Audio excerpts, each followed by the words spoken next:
In this video, we share the touching story of a billionaire's daughter who kept failing every test, no matter how hard she tried. Surrounded by luxury but trapped by her own struggles, she had almost given up hope. Then, a poor boy entered her life and told her something simple yet life-changing. Start from scratch.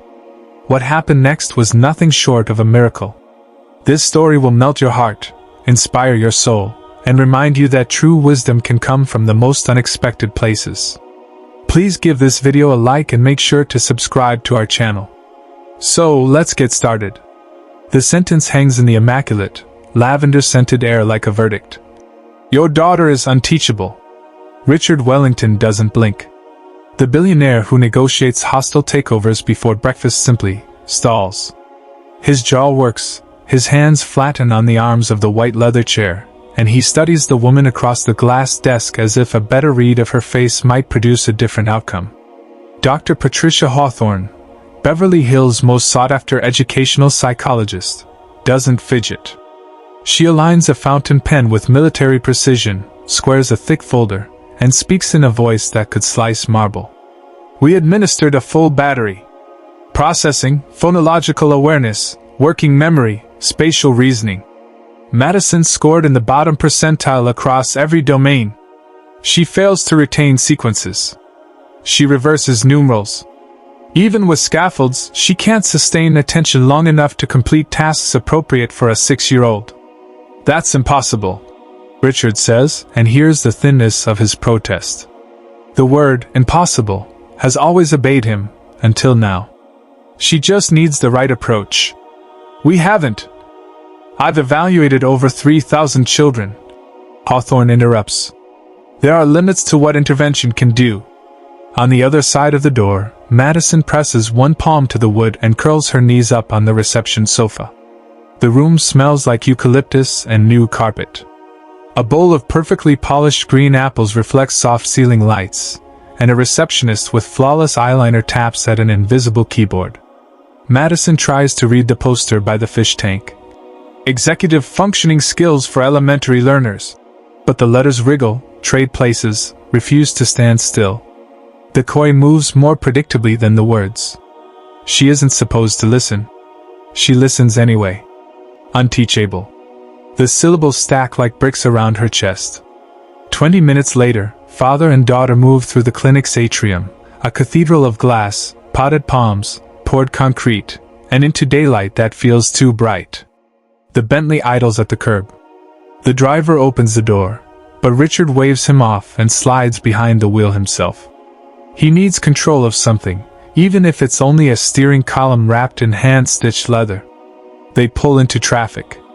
Los Angeles glitters in expensive angles, mirrored facades, tasting menu restaurants, billboards for prestige TV that Madison will never be allowed to watch. On the passenger side, a child who can recite every lyric of a Disney soundtrack can't remember which way, 3 faces. Her shoes swing above the floor mat. She studies the tiny scab on her knuckle like it might contain a clue. Daddy, she whispers without looking up, the question arriving on a breath she's been holding since the waiting room. Am I stupid? Richard's knuckles bleach against the wood-rimmed wheel. He thinks of the tribulations he has outmaneuvered, venture capital droughts, supply chain strikes, a federal investigation that fizzled when facts were finally allowed to matter. None of it taught him how to swallow this kind of helplessness. No, he says, and forces his voice to be steady. You're not stupid. We just haven't found the right teacher yet. That's on me. He makes the next light on instinct and then, 2 blocks later, gets caught by a red at the corner of a low-slung public school, Riverside Elementary. It's the opposite of Prestige Academy's marble colonnade, stucco walls sun-bleached to the color of old postcards, a chain-link fence patched in 2 places with twisted wire, a blacktop scuffed into constellations by generations of sneakers. Recess is a moving painting, tag, jump rope, a game with bottle caps and chalk squares. Madison leans toward the window. On the far side of the yard, near a shallow rain puddle, a small Latino boy kneels with 3 even smaller kids. His sneakers are clean but frayed. His t-shirt announces a youth soccer tournament she's never heard of. He palaces a smooth river rock on the surface of the water and flicks. The stone skips once, twice, 3 times, and the littlest girl claps like someone turned on the lights inside her.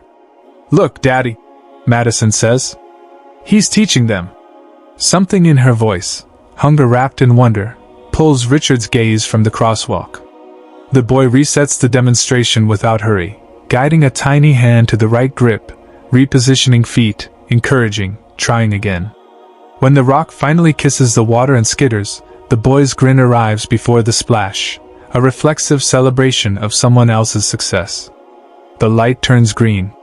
The Bentley behind them honks. Richard moves his foot and the car rolls forward. His mind lingers at the fence. Patience like that can't be purchased by the hour. No invoice can measure that kind of attention. They drive in silence past the mirrored tower with his name on it, letters 4 stories high. He once stood on a steel skeleton and promised himself that when those letters went up, the world would feel secure. Now he watches his daughter pick at the hem of her skirt and realizes how poorly the skyline measures safety. He thinks of the tutors with embossed resumes who watched the clock more than they watched Madison. He thinks of the way her shoulders rise when anyone says, "Tess," the way tears come like weather. He thinks of the folder on the passenger floor, Dr. Hawthorne's graph lines marching downward as if gravity had an opinion of his child. "Can we go home?" Madison asks softly. "Home," he says, and turns toward the hills. At the house, the staff know to make themselves invisible when Mr. Wellington's face looks like that. Fresh lilies scent the foyer. The piano waits under its polished lid. Madison's shoes whisper over limestone as she slips toward her room, a pink sanctuary of order she can't control anywhere else. Dolls aligned by dress color, books by spine height, a window seat that understands secrets. Richard stands in his study and pretends to read numbers that used to feel like certainty. Revenue, burn, capex. For the first time in years, columns fail to comfort. He texts the head of school. He drafts an email to a Stanford lab he once funded. He deletes both. None of this, the network, the influence, has worked for Madison yet. Upstairs, Madison pulls a shoebox from under the bed and lines up her favorite dolls in a row on the window seat. She tries to count them without losing her place. 2, 4, 6. No, that's not right. She starts over and watches a convertible crawl past the gate outside, a tiny mirror flashing sun. The word unteachable slides under the door like a draft. Downstairs, Richard takes the folder from the psychologist's office and opens it. The language is clinical enough to feel like a shield. Deficits. Delays. Dysfunction. He recognizes the careful caveats, the liability armor. He also recognizes what's missing, Madison. The octopus drawings she made when she was 3 that included eyelashes on every tentacle because, she argued, even monsters need to see. The way she hums when she's almost understanding something, a quiet motor revving. He carries the folder to the kitchen and stops near the island where Madison once measured flour with a seriousness usually reserved for treaties. He imagines another meeting, another white room, another stranger explaining his daughter to him like a malfunctioning machine. He closes the folder and doesn't realize he's doing it with too much force until the corner bites his palm. That night, he sits on the edge of Madison's bed under a galaxy of glow-in-the-dark stars and reads a chapter she chose because the words look friendlier in serif. She follows along with a finger that drifts, loses, finds its place. When he finishes, she studies him like he's the one being tested. "Daddy," she says, barely audible. "What if my brain just doesn't work?" "It works," he answers, and is surprised by the conviction that arrives as he says it. "We just haven't learned its language yet." In the morning, the city wakes in sun and helicopters. The driver, James, reviews the route to Prestige Academy, Sunset to the canyon, around the construction. Waze throws a detour he doesn't like. He takes it anyway. The Bentley glides past Riverside Elementary again at exactly the wrong, or right, moment, recess. Through the fence, Madison spots the same boy, now seated beneath a wind-bent oak, coaching a kindergartner through a worksheet with a stubby pencil and unhurried calm. He doesn't check a watch. He doesn't sigh. He explains again, differently this time, drawing a picture in the margin until the child's eyes click. James, Madison says, hard hammering, courage coming from a place that doesn't ask permission. Can we stop for just a second? We're already late, Miss Madison. James replies, scanning mirrors, calculating blame. Please. He hesitates. The turn signal ticks. A delivery truck blocks the lane. A spot opens at the curb like a deal too good to last.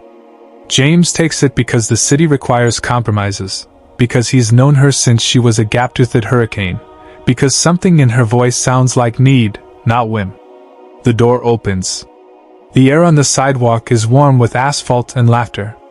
Madison steps out, smooth pleats, polished shoes, a child from another zip code walking toward a playground that smells like sunblock and oranges. She moves through the gate as if it knows her, as if the world has been waiting for this moment to rearrange. The boy looks up when her shadow touches the grass. His eyes are brown and steady.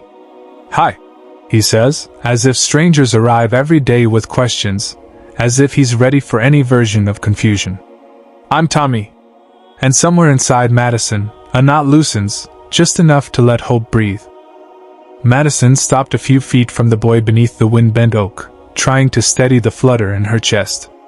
Up close, she could see his notebook, frayed cardboard cover, pages crowded with neat numbers and little sketches of stick figures pushing dots into lines. Hi, the boy said again, the corners of his mouth tipping up. I'm Tommy. Want to sit? Madison glanced back toward the street, toward the gleaming Bentley and James's worried silhouette behind the windshield, then lowered herself to the grass, ignoring the warning voice in her head about grass stains and pleats. I'm Madison, she said, her voice hardly more than air. She nodded at the worksheet in front of a kindergartner whose tongue peeked out as he counted.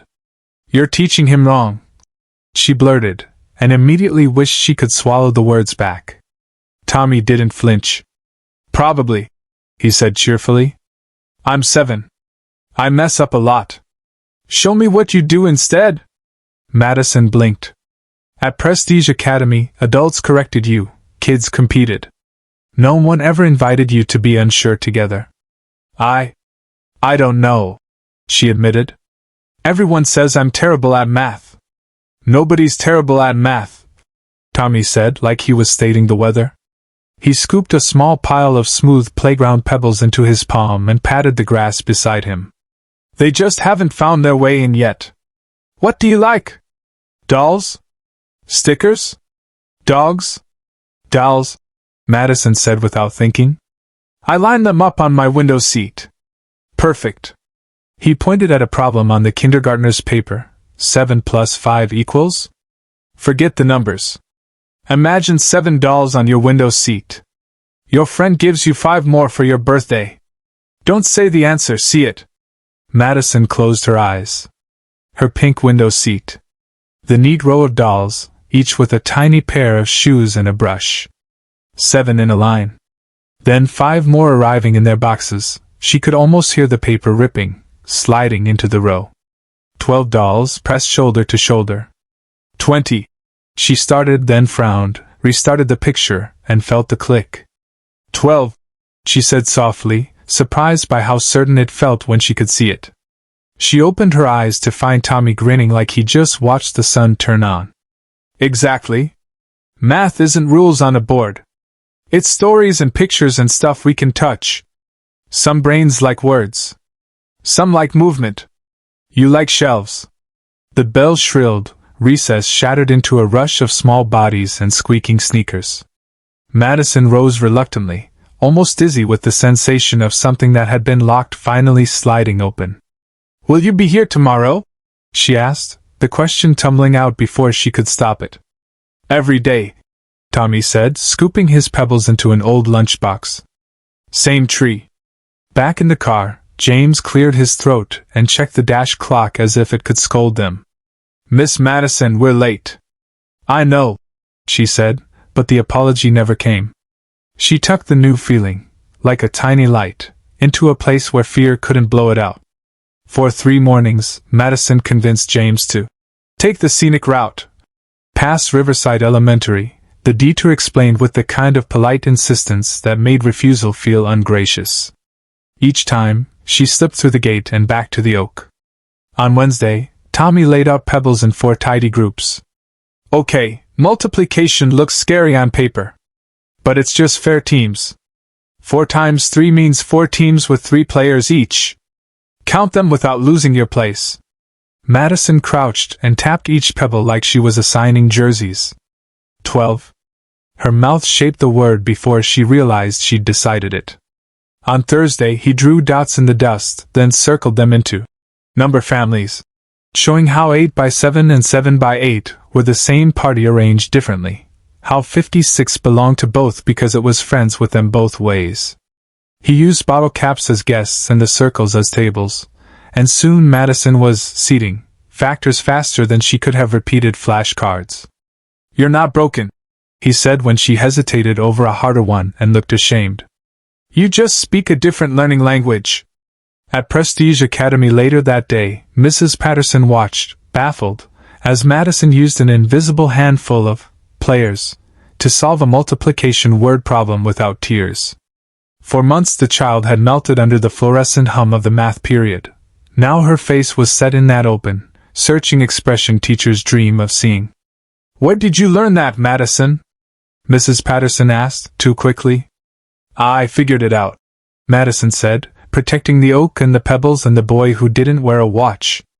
At home that evening, Richard looked up from a binder the size of a paving stone to find his daughter bent over her workbook, humming that quiet little motor sound he remembered from when she'd learned to tie her shoes. No slammed pencil, no muffled sobs, no plea to skip to reading. She looked engaged. You seem different, he said carefully. Happier. Madison felt the secret press warm against her ribs. Maybe I'm just growing up, she said, and tried to keep her eyes from darting toward the window where the city sloped down toward the river and the little stucco school. Richard nodded, but the expression in his eyes shifted. He hadn't built an empire by missing patterns. In 3 days his daughter had drifted from despair to something like joy. In 3 days the nightly battles had become manageable. He checked the timestamps on school emails, replayed James's offhand mentions of traffic and detours, noted the way Madison's uniform came home with a faint sweet dust smell he couldn't place. On Friday morning, when James announced the route, Richard surprised both of them. I'll ride along, he said, shrugging into a blazer and leaving his calendar blinking on his desk like an abandoned cockpit. They rolled past contractors in neon vests and coffee carts exhaling steam. When Riverside's chain-link fence slid into view, Richard felt his chest tighten, the way it had on the day of the diagnosis, the way it had the first time he let Madison cross a street without holding his hand. James eased to the curb. Madison touched the door handle as if it might vanish. 5 minutes, James said reflexively. She didn't answer. She was already running. Richard killed the engine and waited, unsure which was stronger, the instinct to protect or the need to understand. Through the fence he saw her, his immaculate daughter, now cross-legged in the dirt, head bent toward a boy whose shoes were mended with careful glue. They were surrounded by sacred detritus, bottle caps, a loop of frayed string, chalk nubs, a lunchbox scabbed with stickers. The boy, Tommy, according to the name penned on the lunchbox in a neat, adult hand, was drawing something in the dust with a twig. 2 circles, then little dots arranged like constellations. Madison nodded, then argued politely, with her hands, then laughed, the kind of unself-conscious laugh that had been rare in the last year. She scooped a line of caps into 2 equal piles and said something Richard couldn't hear. Tommy clapped once, delighted not with himself but with her. Time diluted. Horns murmured behind him, an impatient urban tide. Richard didn't move. He simply watched his daughter learn. On the 4th minute, the bell rang. Children streamed toward doors that needed paint.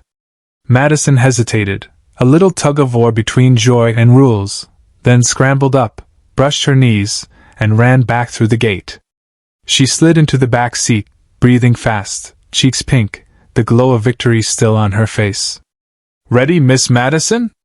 James asked, already signaling. Ready, she said, and then, unable to dam the spill, Daddy, did you see? Richard turned slightly in his seat, taking in details the way he took in weak points in a term sheet. The boy's calm. The way he moved objects as if numbers needed choreography. The way Madison mirrored his patience with herself. Something ancient and simple was happening under that tree, something no retainer could compel and no hourly fee could guarantee. I saw enough, he said softly, and meant it in a dozen directions at once. By lunch, he had cancelled a board brief that had taken 3 months to arrange. By 2 o'clock, a very surprised school secretary at Riverside Elementary was explaining that Principal Rodriguez could see him. Between dismissal and the PTA bake sale, if you don't mind sitting on a tiny plastic chair. He didn't mind. He would sit wherever he had to. Because for the first time since a stranger in a white office had called his daughter unteachable, Richard Wellington felt the ground under his feet stop sliding. He had found a place to plant a stake, an oak tree, a lunchbox, a boy with bottle caps, and he intended to learn everything there was to learn about it. The secretary at Riverside Elementary slid a clipboard across a Formica counter that had survived several generations of pencil grooves. Principal Elena Rodriguez can see you right after dismissal, Mr. Wellington, she said, eyes flicking from his tailored blazer to the kid-height chairs lining the wall. If you don't mind waiting, there. I don't, Richard said, and took a seat designed for a second grader. His knees pitched up awkwardly. Outside the window, the playground thrummed, jump ropes slapping asphalt, a whistle, laughter skimming the heat. He watched the wind-bent oak and the patch of ground where he'd seen his daughter sit cross-legged beside the boy with the lunchbox. At 3:08 the hallway filled with backpack migration. At 3:12 the door to the principal's office opened, and a woman in a navy dress with a lanyard and warm, tired eyes offered a firm hand. Elena Rodriguez, she said. Come in. Her office was an organized collage of public school reality, grant applications stacked beside a jar of Jolly Ranchers, a poster about growth mindset pinned above a radiator that hissed, a framed photo of a staff softball team, all mismatched caps and wide grins. Richard sat on a chair that wobbled faintly and, for the first time that day, felt like he was in a place that told the truth. I saw a boy in your yard this morning, he began carefully. Small, maybe 7. Latino. He was teaching my daughter, very effectively, using bottle caps and chalk. Name on his lunchbox said Tommy. Principal Rodriguez's face softened with unmistakable pride. Tomas Martinez, she said. We all call him Tommy. You noticed what we notice every day. What is he? Richard asked before he could catch the inelegance. I mean, what is his story? Elena leaned back, weighing how much to share with a billionaire whose car still idled in the shade of the school sign. Then she chose transparency. Tommy is 7 going on 70. Reads like a 9th grader, writes like he's taking notes for the future. But the gift you saw isn't reading level. It's translation. She tapped the desk. He translates ideas into whatever language another child's brain speaks. Rocks, stories, rhythm, drawings. He notices the jam and finds the alternate route. She slid a slim file across the desk. No thick diagnostic binder, just attendance, notes from teachers, a few test printouts. His father, Miguel, died in a construction accident 2 years ago, she said quietly. His mother, Maria, cleans houses, 3 jobs. Tommy stays late some days to help younger kids. We don't have an enrichment program robust enough for him, and I've been trying to get a university partner to pay attention. A rueful smile. Universities like pilot programs with shiny budgets, not cafeterias that double as after-school spaces. Richard scanned the file, handwritten comments that glowed with verbs. Guides, models, comms, reframes. A note from a first-grade teacher. When Jasmine cries during math, Tommy sits beside her and draws teams until she can breathe. He doesn't leave until she smiles. There were no test graphs plunging toward despair here. Only small records of daily rescue. Could I observe him in a classroom? Richard asked. Elena lifted a brow. You're not the usual donor, she said, amused. The usual donor wants his name on a banner and a photo with the chess club. I want my daughter to keep learning under that tree and beyond, he said, the candor surprising them both. And I want to understand exactly what he's doing that no one else has done for her. Come back Monday, Elena said. Sit in the corner. Bring a coffee. I'll warn his teacher. Who is his teacher? Ms. Nguyen, she said. 3rd year. Heart like a freight train. Then, with the principal's reflexive caution. Mr. Wellington, whatever you're thinking, remember he's 7. He's a child, not a strategy. I understand, he said, and realized he meant it. The future he'd felt vibrating under the oak had to be built around protecting the child at its center. He left with a phone number written in a looping hand on a post-it, Maria Martinez. If you want to speak with his mother, Elena had said, call after 8. She's home between jobs then. In the Bentley, James adjusted the mirror and pretended he hadn't seen his employer carrying a manila folder like it contained his own heartbeat. They drove through a city of glitter and grit, the school receding behind them, the office towers ahead. Richard's calendar kept buzzing on his wrist like a mosquito he refused to sweat. At home, the house was the same, white orchids, copper pans, a view that made magazine photographers request weekends. But something in it had tilted imperceptibly. He found Madison at the kitchen island, legs tucked under a stool, chewing the end of a pencil in thought. The workbook in front of her was open to a page with multiplication word problems. How's it going? He asked, casual as he could manage. She didn't look up. Okay, she said, then added, almost shyly. Good, actually. Need help? I don't think so. Her finger moved over the page, tapping invisible groups, her lips moving without sound. She wrote 12 with a confidence that made his chest tight. After dinner, under the familiar galaxy of glow-in-the-dark stars, he sat on the edge of her bed as she lined up her dolls. 7 in a row, then 5 more. He watched her line them not as a ritual of control but as a rehearsal of understanding. Madison, he said softly, I followed the car this morning. Her hands froze on a doll's ribbon sash. The air changed. Daddy, I'm sorry, she blurted. Please don't make me stop. I'll be quick. We stay near the tree.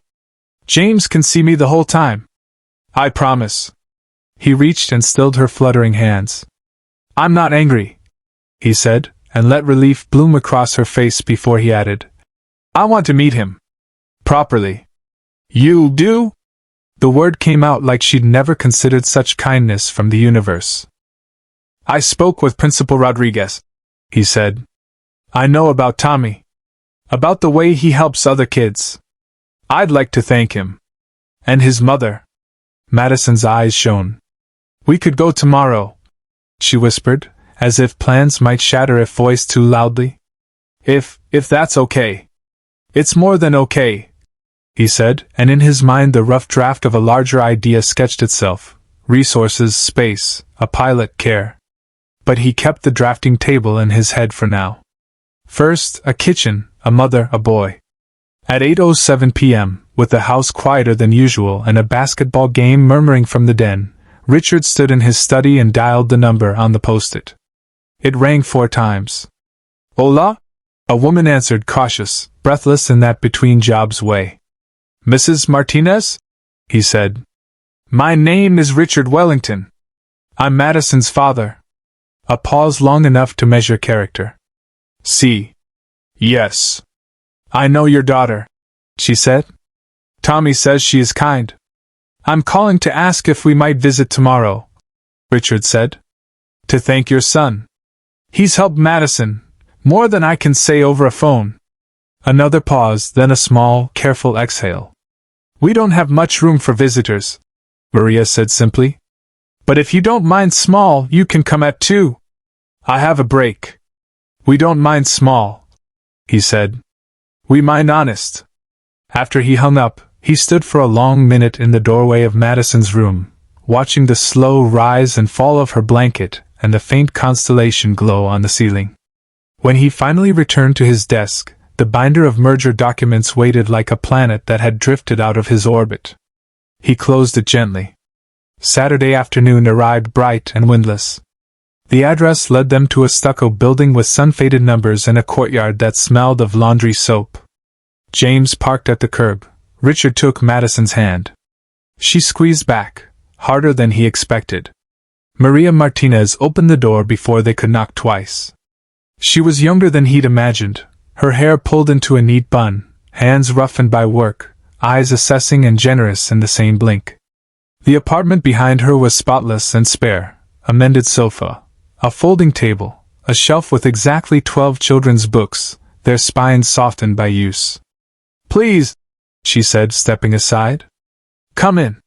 Madison slipped in first, then stopped, seeing Tommy on the floor with a little girl, his cousin, perhaps, helping her sound out a picture book about a dog who lost his way and found it again. He looked up, and the grin that had greeted her under the oak bloomed again, unguarded and true. "Hi," he said to Richard, standing and offering a small hand with big dignity. "I'm Tommy. Your daughter's really smart. She just needed someone to show her that numbers can be friends." Richard knelt so their eyes met. "I'm Richard," he said simply. "And I think you have a gift." Tommy shrugged, as if gifts were just chores you were happy to do. "Everyone does," he said. "Adults forget to look." In that moment, between a mended sofa and a folding table, between a boy's certainty and a father's astonishment, the outline of a revolution became a little less abstract, a little more like a thing that could be built with bottle caps and patience, and rooms where no one is called unteachable. Maria ushered them inside, smoothing a stray wisp of hair behind her ear the way people do when they're both proud and a little embarrassed of the space they keep immaculate. The apartment smelled faintly of laundry soap and warm tortillas. A box fan hummed in the corner. The afternoon sun fell in a bright rectangle across a mended rug. "Please sit," she said. "We don't have enough chairs, but—" She pulled out a folding chair for Richard and patted the arm of the sofa for Madison. Tommy closed the picture book with his cousin. "We'll finish when I get back, okay, Mari?" Then stood and offered his hand again to Richard with that same small, astonishing composure. Up close, Richard could see the ink smudge on his finger where the pencil always rested and the scuff on the toe of his sneaker where he dug in at recess. "It's very good to meet you, Mr. Wellington," Tommy said. "Madison's brave. Most kids pretend when they don't understand."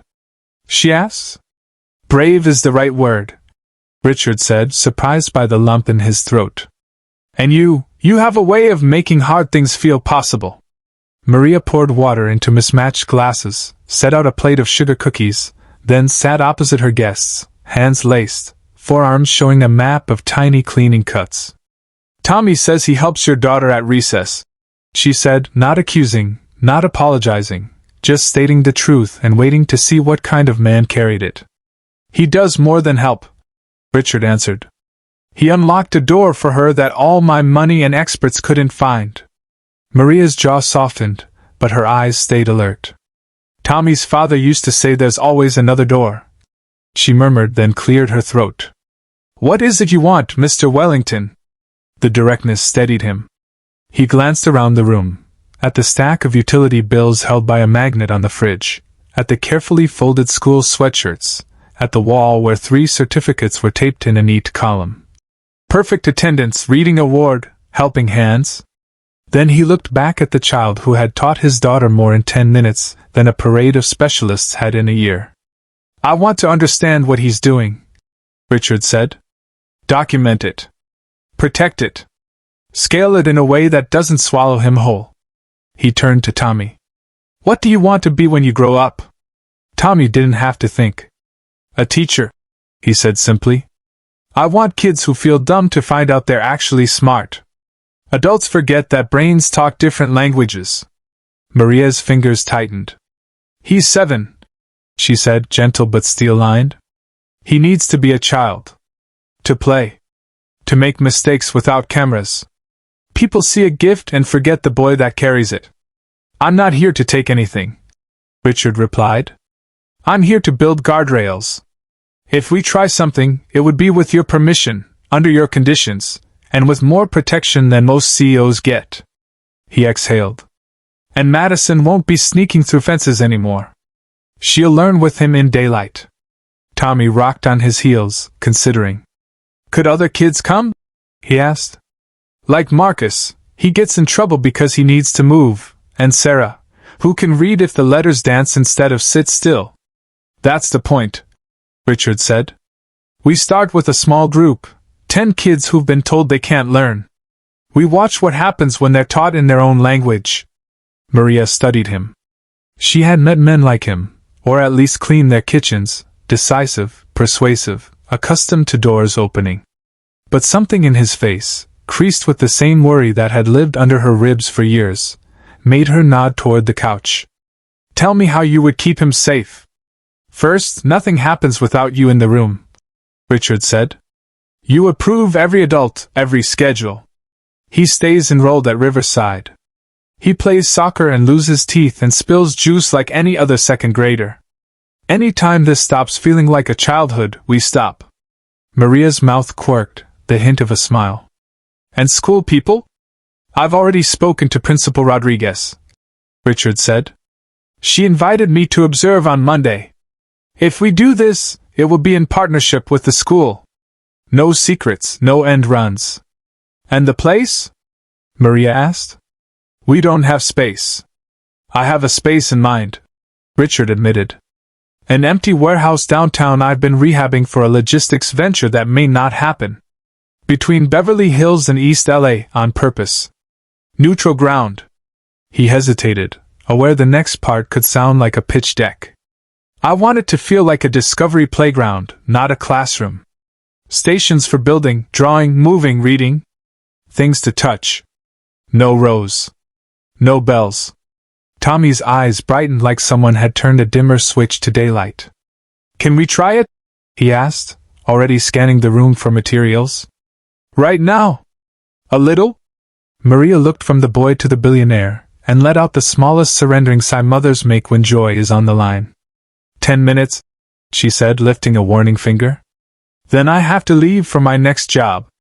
The apartment transformed in seconds.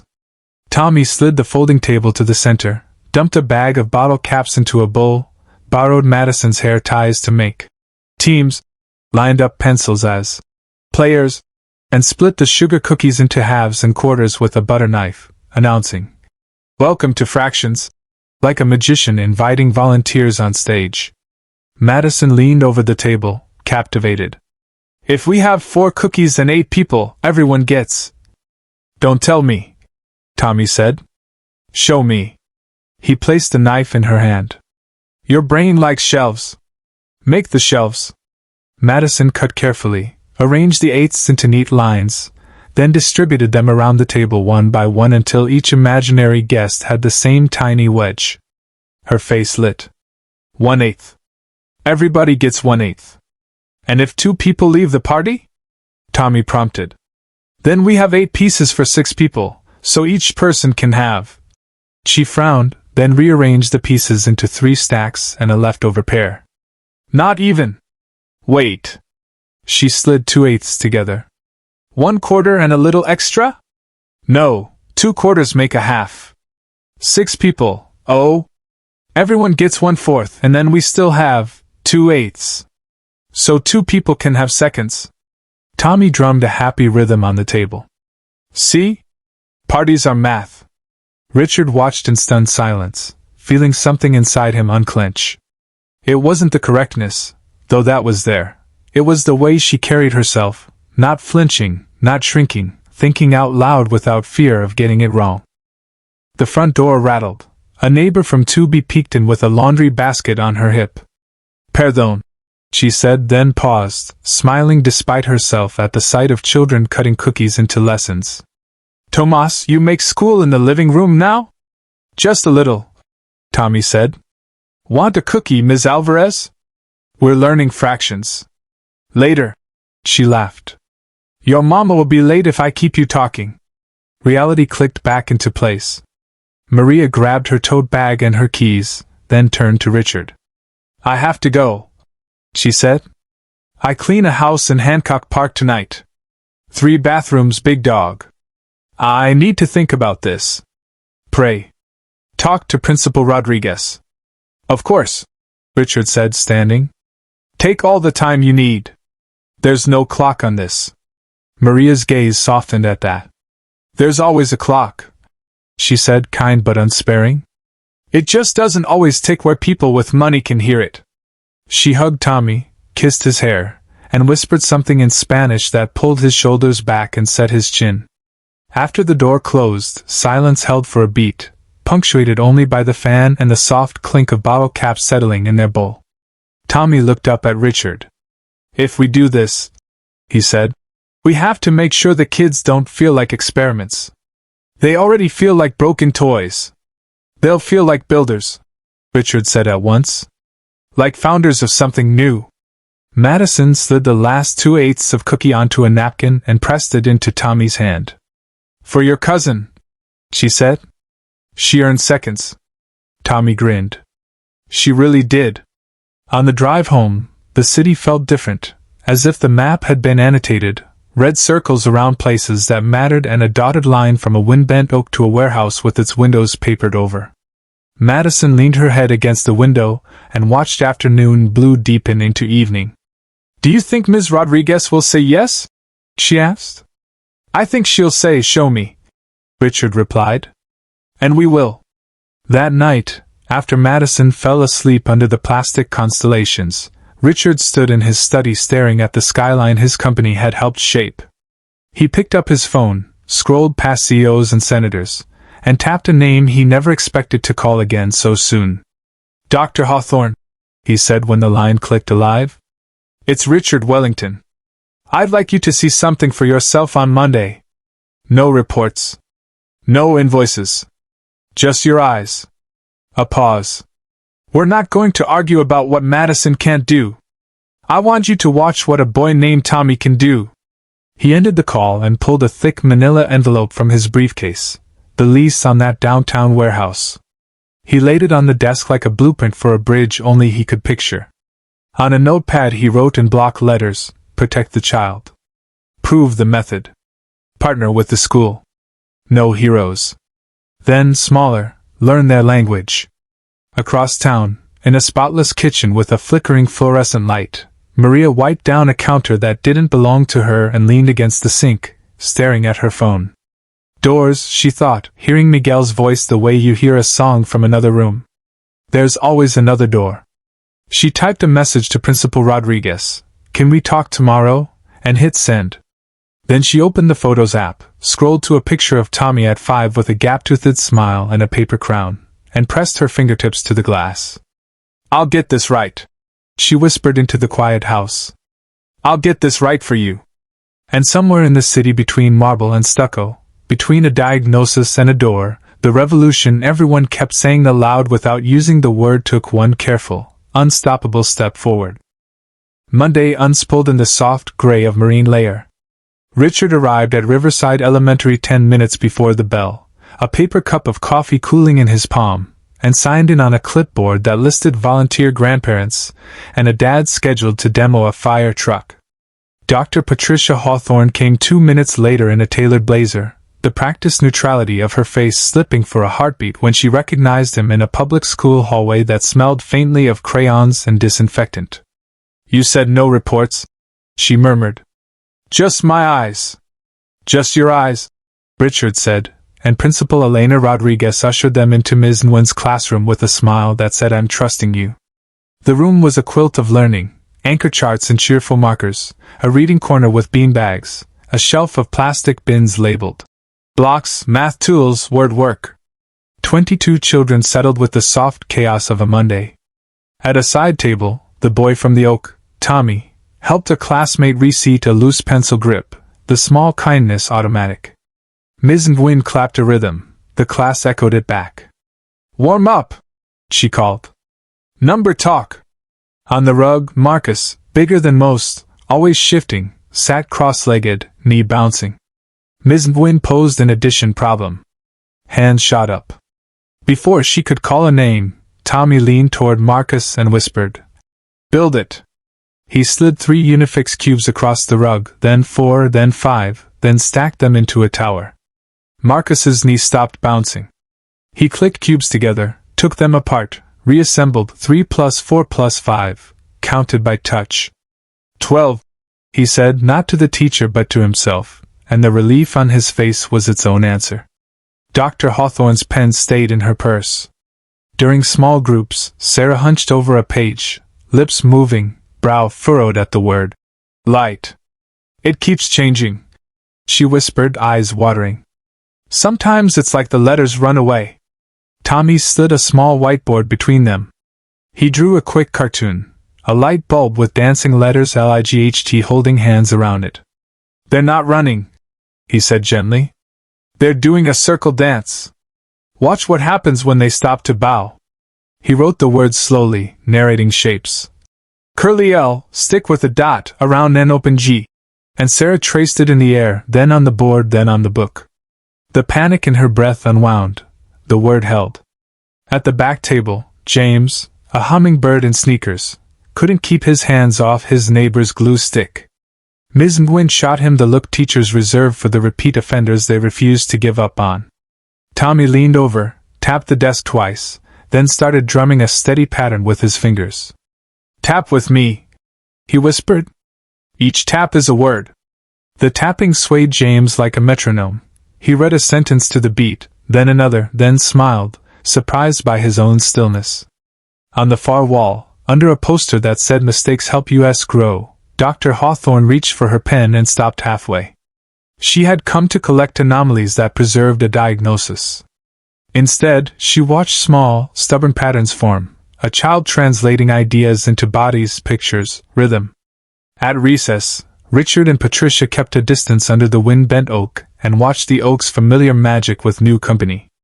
Tommy had a line of second graders and strays from other grades, a little clinic where problems became games. Bottle caps counted out touchdowns. Chalk circles became number families, throwing parties. A jump rope swung not just for skipping but for skip counting as children chanted multiples between laughs. He's not applying a script, Patricia said finally, voice low. He's reading cognition like a language, and replying in kind. Can that be taught? Richard asked. It can be cultivated, she said, surprising herself with her own hope. If we protect the thing at its core. After last bell, Principal Rodriguez led them to her office. Ms. Nguyen joined, hair escaping its clip, eyes bright. Maria Martinez appeared a few minutes later, the end of a day on her face and a careful politeness in her posture. She shook Patricia's hand, then Richard's, and took the chair nearest the door as if ready to get back to work at any second. Richard laid it out without slides or buzzwords, a pilot built to fit the brains of 10 children who had been labeled as failures, a space designed for movement, story, touch, teachers paid well to learn and unlearn, data gathered ethically, with consent and careful boundaries, a steering group that included Maria, Elena, Ms. Nguyen, and if she would agree, Dr. Hawthorne. Not as the arbiter of deficits but as a researcher determined to find what traditional tools miss. No cameras, Maria said first. No videos of my son circulating without my yes. He is a child, not a miracle product. No cameras, Richard agreed. Documentation stays in-house. Parents approve every instrument. We publish nothing without consent. Schedule? Elena asked. He's 7. Afternoons? Ms. Nguyen offered. He keeps his mornings with our class. He's a student first. Patricia looked at Maria. If we do this, I want to build a new assessment battery, she said. Not the standard diagnostics. Tasks that let children show understanding through images, movement, narrative. I need your permission to test Tommy in ways that respect him. Respect is the only way you get permission, Maria said. They adjourned with a stack of tasks, a site to tour, a draft consent form to write, a list of children to invite. Outside, the sky had burned off to a clean California blue. Maria walked Richard partway to the curb, then stopped. There's something you should know before we say yes, she said, eyes on the cracked asphalt. About Tommy. About his father. She told it in pieces, the way you tell a story you've never said out loud all at once. How, at 5, Tommy could not read his name or reliably count to 10. How a specialist's report had stamped him. Probable intellectual disability. How Miguel had refused the stamp, coming home bone-tired from construction sites and then staying up past midnight inventing games where numbers were coins to be shared, words were maps to be walked. How he'd taken meetings with a school board that called him combative, when he was only desperate. How he fell asleep at a red light after a day of labor and a night of advocacy and never woke up. How Maria had kept the diagnosis to herself, a scar she didn't show the world, as Tommy outgrew it, and then set it on fire. "I am afraid of systems," she finished quietly. "Even when they promise help." Richard had no ready answer. He let the silence hold what words could not. "Then we'll build this so you can stop it the second it smells like a system that hurts," he said finally. "You'll have your hand on the brake as much as mine."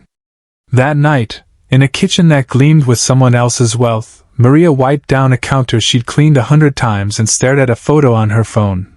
Miguel with a paper crown on his head at a birthday party, Tommy at 5 tucked under his arm. She typed a message to Richard. "We will try under the conditions we discussed. I want to sign every paper dot," and hit send. Then she opened the contacts again and, after a long breath, tapped Dr. Hawthorne's name. "If you mean what you said today," she told the psychologist who had once stamped her child, "then help us design tests that don't break children to measure them." Across town, Patricia sat at a dining table strewn with journal articles and an untouched glass of wine, and wrote a title at the top of a blank yellow pad, "Toward Culturally and Modally Responsive Assessment in Early Learners." Underneath, she wrote in smaller print, "Start by listening." The next 48 hours moved like a production sprint. Richard toured the warehouse between Beverly Hills and East LA, steel bones, high windows, polished concrete. He called a contractor he trusted to move fast and not ask for a logo on the wall. "I want stations," he said, walking the echoing space. "A build lab with blocks and gears. A movement lane with tape on the floor for hopscotch math and beat reading. A story studio with puppets and picture cards. A quiet cove with noise-canceling headphones. No rows, no bells." He pointed at a long wall. "Paint that with whiteboard paint from end to end." He wired funds. He called a furniture supplier that could deliver low tables and stools by Friday. He told his assistant to order bottle caps in bulk and then laughed, corrected himself, and added a line item for washable counters and a partnership with the city recycling center. At Riverside, Ms. Nguyen drafted a list with Elena, 10 children who were drowning in a sea of can't, each with a different kind of life raft they might need. Marcus the mover, Sarah the letter dancer, James who thought in beats, Jennifer who stared out the window and drew invisible shapes with her finger, Aaliyah who knew every bird in Los Angeles but cried at subtraction facts, 2 first graders still guessing at letters, a 4th grader who could explain a science concept and then forget how to write his own last name. On Wednesday evening, a half-circle of folding chairs sat under the warehouse windows, the concrete still chalk dust clean, the air carrying a faint smell of paint. 10 parents arrived wary and hopeful, children clinging to hands or running fingers over the new whiteboard wall like it might sing. Maria stood near the door, greeting each family with the warmth of someone who knows exactly how much energy it costs to come. Richard welcomed them without a mic. "We're not here to fix your kids," he said, palms open. "We're here to fix the way we try to reach them. If at any point this feels wrong, you tell us and we stop. You're not signing away power, you're signing up to be partners." Patricia outlined the assessments. No stopwatches, no silent rooms, options to show knowledge by moving, building, telling. Ms. Nguyen described afternoons that looked like play until you saw the rigor hidden inside. Tommy, in his only collared shirt, stepped to the front with a small stack of bottle caps and a piece of chalk pulled from his pocket. He looked at the kids more than the adults. "Welcome to our learning adventure," he said, straight-backed, voice steady. "If school felt like a maze before, we're going to draw new maps. If someone told you your brain was wrong, we're going to prove it's right. If anyone calls you unteachable, we're going to teach them." He glanced at Madison in the front row. She gave him a tiny nod. The room eased, just a fraction. After the meeting, when the last consent form was signed and the last child had traced a chalk line along the floor just because they could, Richard locked the glass door and stood in the dim with Maria, Elena, Ms. Nguyen, and Patricia. The space hummed with what it wanted to become. "Tomorrow," Elena said, more prayer than statement. "Tomorrow," Maria echoed, and texted her late-night client to say she'd be starting an hour later for the next few weeks. She would lose the income. She would not lose this chance. Richard turned out the lights and stood for a beat in the dark, listening to the quiet warehouse breathe. He thought of a white office where a woman had told him his daughter was unteachable, and of a wind-bent oak where a boy had taught him to believe in a different future. He set the alarm, stepped into the night, and felt, for the first time in years, like a man early to the only meeting that mattered. The warehouse no longer looked like a warehouse. Morning light poured through high windows onto a room that felt like a maker's carnival.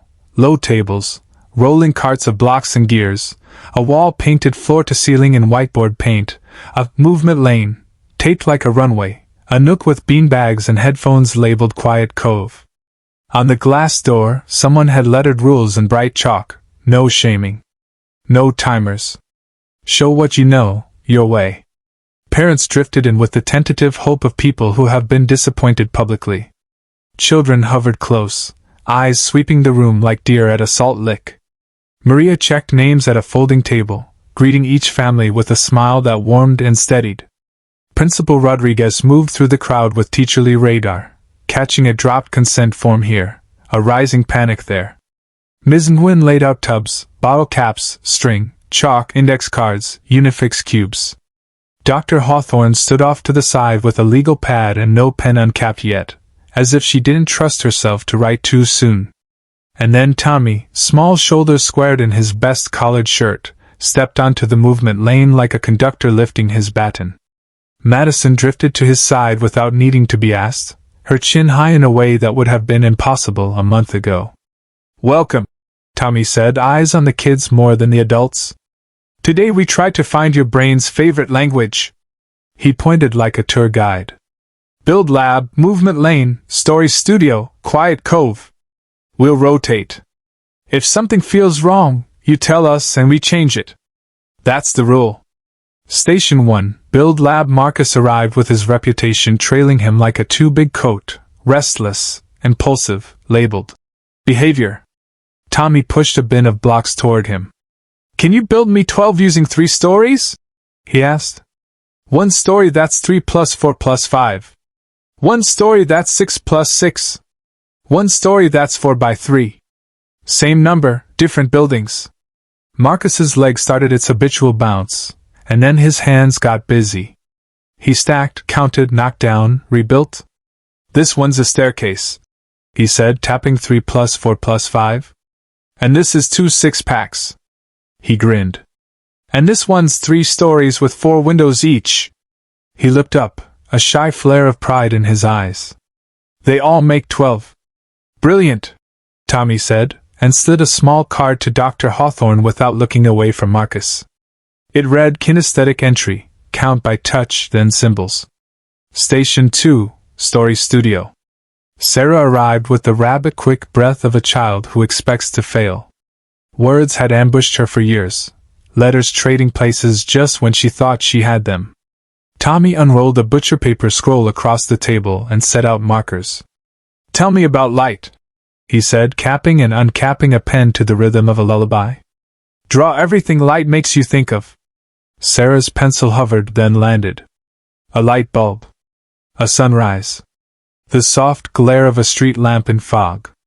"Look what the letters do," Tommy murmured, drawing LIGHT as a ring of little characters holding hands around the bulb. "When they dance in a circle, they're hard to catch. Let's make them bow one by one." He wrote L, named its shape, wrote I, named its job, GHT. "Now you try. One bow at a time." Sarah wrote light slowly, then again, then on her page, anchoring each letter to a picture she had drawn. Her shoulders dropped. The room gave her a beat. Ms. Nguyen swallowed, too fast, too visible, and wrote in her own notebook, anchor letters, 2 images, pause for breath. Station 3, Movement Lane. James pinged into the space like a rubber ball, a child who had never met a sentence he could sit still for. Tommy set a metronome app on a tablet to a soft tick. "Tap with me," he said, bringing his fingers down in a steady pattern on the floor tape. "Each tap is a word. When the sentence is done, we rest." James tapped. "Read." Rested. The sentence landed intact. He blinked, astonished by his own focus, and asked for another. Dr. Hawthorne finally uncapped her pen. On her legal pad she wrote, almost angrily, like the truth needed force, "Rhythm AS regulator, language pace 2 body. Station 4, Quiet Cove." Aaliyah curled into a beanbag with noise-canceling headphones, a bird book balanced on her knees. Numbers panicked her, sparrow silhouettes did not. Tommy crouched low and slid an index card under her elbow. "Pick a bird," he whispered. "Write 3 facts about it. Then show me how to turn one of those facts into math we can touch." She picked the mourning dove. "Wingspan is 12 inches, she wrote carefully. "If 3 doves sit wingtip to wingtip on a wire, how many inches is that?" She looked up at him, surprised that her own brain had made a problem without the room tilting. 36, she whispered, counting on her fingers, then blushing when she saw she hadn't needed to. By the end of the first rotation, the room had developed its own weather: wind where children moved, stillness where concentration pooled, low thunder of delighted discovery. Parents lining the wall leaned forward involuntarily when a face lit up. Madison flowed from station to station like a junior docent, modeling without bossing, narrating what she had learned under the oak. "Seat the guests in fair groups, add by moving, draw the party." At lunch, sitting on the polished concrete with paper plates and juice boxes, the 10 children began to regard one another not as the kid who can't, but as specialists in different dialects of understanding. Marcus showed Jennifer how to count by stacking bottle caps into 3s. Sarah taught Aaliyah the bowing letters trick. James tapped them all through a silly poem until even the adults were smiling. Dr. Hawthorne approached Richard by the whiteboard wall, legal pad hugged to her chest like a confession. "This is not what I'm used to seeing," she admitted, the words costing her and relieving her at once. "We're not lowering standards. We're translating them." "Can you build a battery that measures this?" Richard asked quietly. "Without grinding the kids to chalk dust?" "If you give me time," she said. Then, after a beat that sounded like penance, "And if Maria will let me try."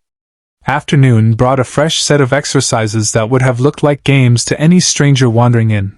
Block towers for place value. Hopscotch grids numbered for skip counting. A circle where stories became math and math became stories. Ms. Nguyen moved through the room with a grin she hadn't worn in months. Principal Rodriguez wiped the corner of an eye and claimed it was sawdust.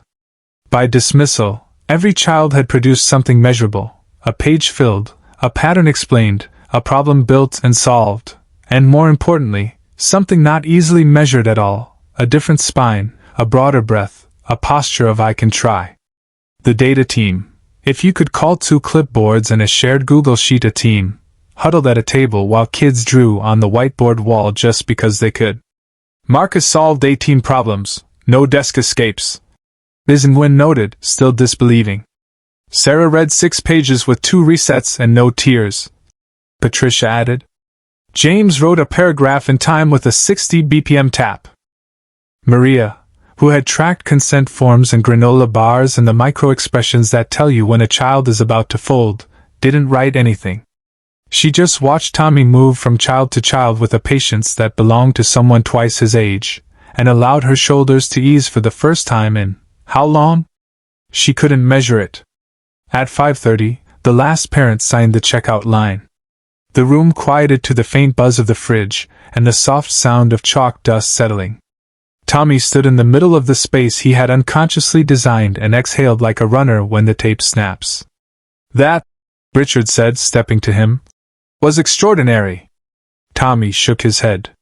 "That was normal," he corrected gently. "Normal when you listen before you teach."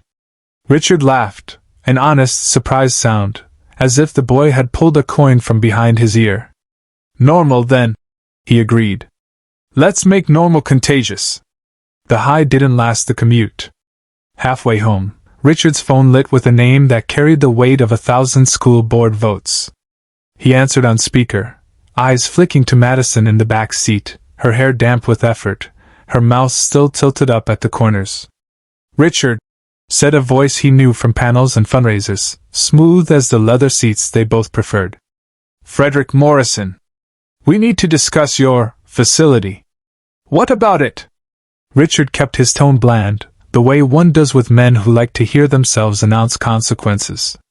"You are operating an unregulated experimental program for minors," Dr. Morrison said, the calm cracking just enough to show the edge. "We've received complaints. Tomorrow morning, my team will arrive to conduct a comprehensive investigation. If we find any deviation from established protocols," he let the threat hang like a chandelier over their heads, "we will shut you down." Richard stared at the road as if it might produce a better answer than the one pulsing in his veins. "We have parental consent. We're in partnership with the school. And we can show you what happened today with your own eyes." "I will bring my own eyes," Morrison said coldly. "Along with 2 psychologists and a state inspector.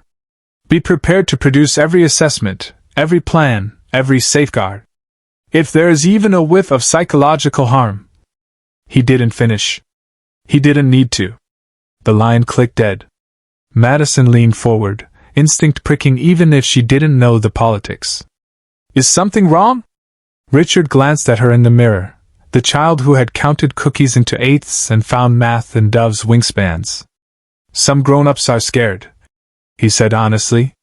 "When people are scared, they try to make new things stop." "Are we going to stop?" she asked, and there was steel under the small voice. "No," he said, and felt the word lock into place.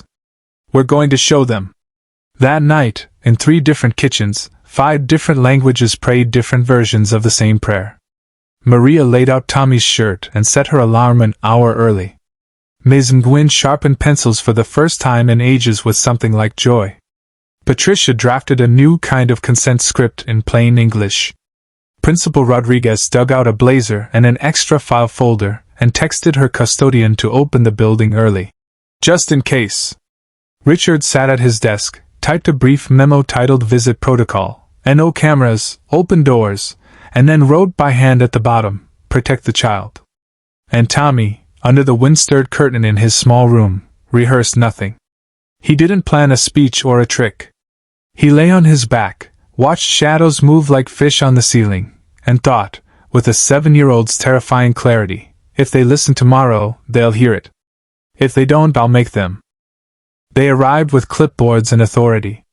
By 9 a.m., the glass doors of the Innovation Center slid open to admit Dr. Frederick Morrison in a navy suit that looked allergic to chalk dust, 2 clinical psychologists with rolling cases, and a state inspector whose expression suggested she could smell a violation from across a gymnasium. A woman with a briefcase full of legal forms followed half a pace behind, already uncapping her pen. "Good morning," Principal Elena Rodriguez said, standing with Maria, Ms. Nguyen, and Richard at the threshold. "We've prepared a quiet office for your team. You're welcome to observe all sessions. Parents are on site and have consented in writing. We'll be determining whether those consents are informed," Morrison replied, eyes flicking over the whiteboard wall, the movement lane, the bins of bottle caps like contraband. "We'll also be conducting standardized evaluations, privately, 1 child at a time." Maria stepped forward. "No child goes anywhere without a parent," she said evenly. "And no one tells them they're broken. Not here." Morrison gave a thin smile. "No one will be harmed, if there's nothing to hide." The room filled with children and the weather of their attention. Tommy, small but steady, greeted each kid by name, knelt to meet their eyes, and sent them to stations with a confidence that made adults recalibrate. Madison hovered at his shoulder as she always did, the junior docent of a place that had taught her how to learn. They started the morning as planned. Marcus built 3 different ways with blocks, explaining his staircase, his twin 6-packs, his 4x3 windows. Sarah anchored letters to her drawings and watched the word light stop running. James tapped himself into sentences and grinned, surprised to find his mind could stay. Mid-rotation, Morrison raised a hand. "We'll begin our assessments," he announced, motioning to the inspector. "Please send the children in one by one." Tommy looked up from the build lab and, without waiting for a cue, walked to the center of the room. The chatter dimmed as if he had lowered a fader. "Before you test them," he said, voice clear but not loud, "test me." Every head turned. Morrison blinked. "That's highly irregular." "I was the kind of kid your test said couldn't learn," Tommy replied, hands at his sides. "If your tools really measure what you say they measure, I should fail again. If they measure something else, we should talk about that." Dr. Patricia Hawthorne stepped out of the observer's shadow like someone choosing a side of the river. "From a research standpoint," she said, "this is valuable comparative data. He was diagnosed 2 years ago. Let's see what your instruments capture now, if anything." Maria's eyes found Tommy's face. He looked back and, in that tiny stillness, asked a question without words. She nodded once. "With me in the room," she said to Morrison. "And Ms. Rodriguez. And Ms. Nguyen. No taking him alone." The inspector consulted a rulebook only she could see, then nodded. Morrison, boxed by optics and witnesses, gestured stiffly toward the conference room. For 3 hours, Tommy did what he was told: pattern blocks and symbol matching, phonological awareness drills and working memory spans, timed fluency sheets and nonverbal matrices. He read lists of words divorced from pictures. He repeated nonsense syllables that meant nothing to his lived world. He traced mazes and copied shapes and answered questions written for children who grew up with ski trips and grandparents named after presidents. He didn't perform tricks. He didn't wink at Madison through the glass. He simply engaged, politely asked for a repetition when the language was muddy, and when an item presumed a cultural reference he didn't own, he said, "Could you say that a different way?" Every time he did, one of the psychologists made a mark she couldn't quite categorize. When they were done, Tommy returned to the main room and sat quietly beside Madison on the movement lane, tapping a slow rhythm with the side of his shoe. The adults huddled around the printouts like a storm warning. Morrison emerged first, color high in his cheeks. He cleared his throat. "The results," he announced, "are unusual." "Show us," Patricia said, palm up. He handed her the packet as if it were smoldering. She scanned and stopped breathing for a second. Full-scale IQ, 99th percentile. Processing speed, high. Nonverbal reasoning, very high. No indicators of learning disability across domains. She flipped to the narrative summary, then back to the scores, as if the numbers might fall off the page if she stared hard enough. "This contradicts his original evaluation," the state inspector said slowly. "It contradicts our assumptions," Patricia corrected, voice low but cutting. She turned to Tommy, who sat very still. "May we look at your original file?" Maria pulled a dog-eared folder from her bag, the one she had carried like a brick for 2 years, and handed it over. Patricia read the phrases she herself had once used for other children: severe cognitive limitations, probable intellectual disability, recommendation for special education placement. She closed her eyes and then opened them, steady. "Tommy," she said gently, "what do you notice?" He took the 2 reports, old and new, and laid them side by side on a low table, his fingers resting lightly on the margins like he was keeping them from sliding away. "The old tests measured how well I fit the way you teach," he said simply. "They used words I didn't know yet and asked me to think about numbers without touching anything. When my dad taught me, he used stories and movement and games. Today you gave me puzzles I could see and logic I could feel. Those make sense to my brain. It doesn't mean I got smarter. It means you finally asked me questions in my language." Silence arrived, prickly and honest.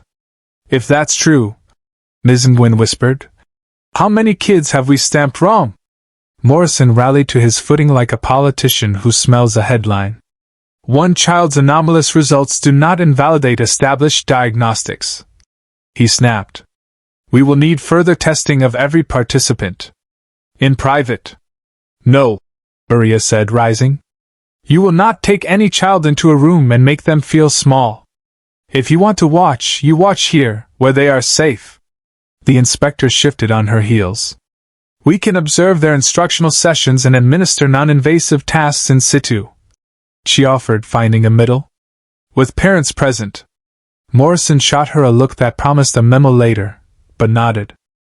The rest of the afternoon unfolded under surveillance and, paradoxically, more freedom than before. The officials watched children learn without melting, watched behaviors evaporate when bodies were allowed to move, watched reading bloom when letters were anchored to images, watched math click when it was poured into stories. Every time a child succeeded, a parent exhaled a breath they hadn't realized they were holding since kindergarten. Every time a child failed forward without shame, someone at the back dabbed an eye and blamed the AC. By 4 o'clock, Morrison had stopped taking notes.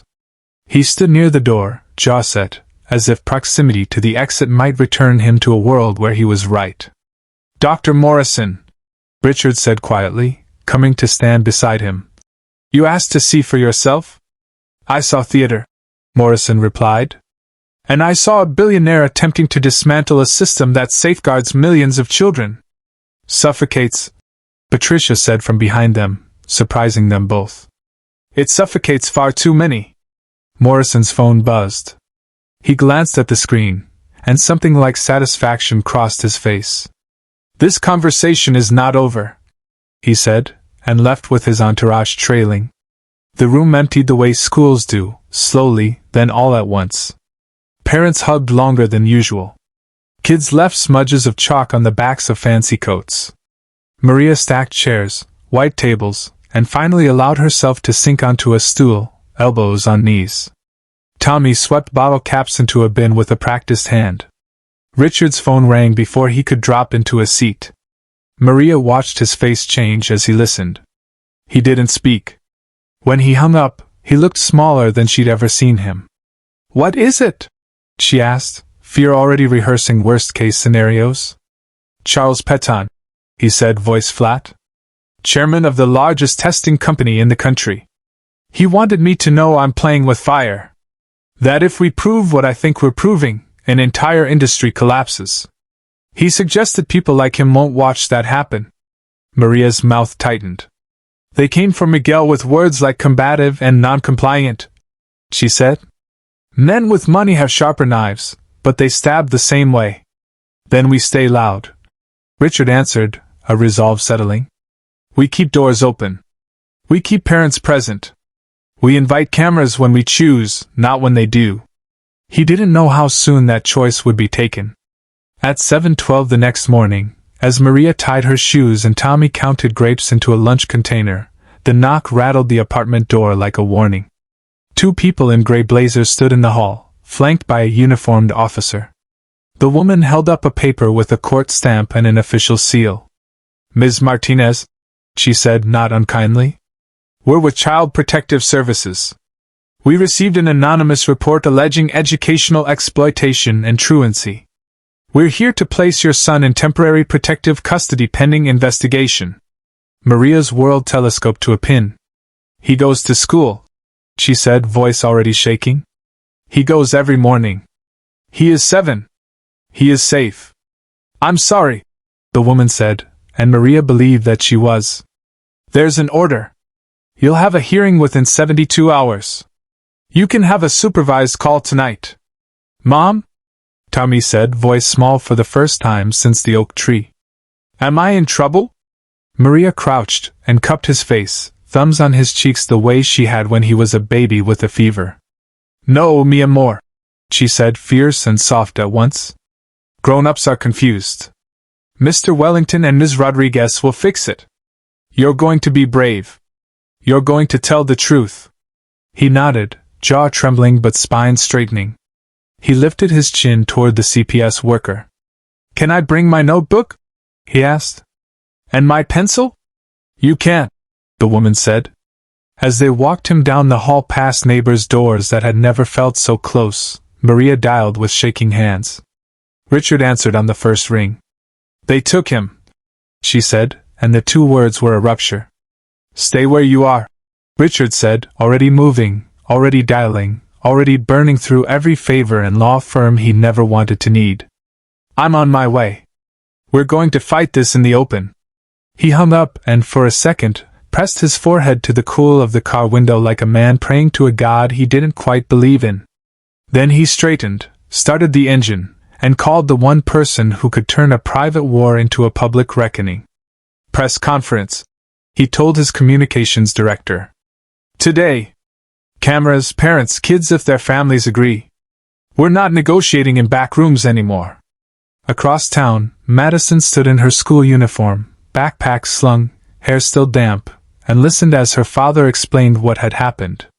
The new steadiness she'd found under the oak condensed into something harder.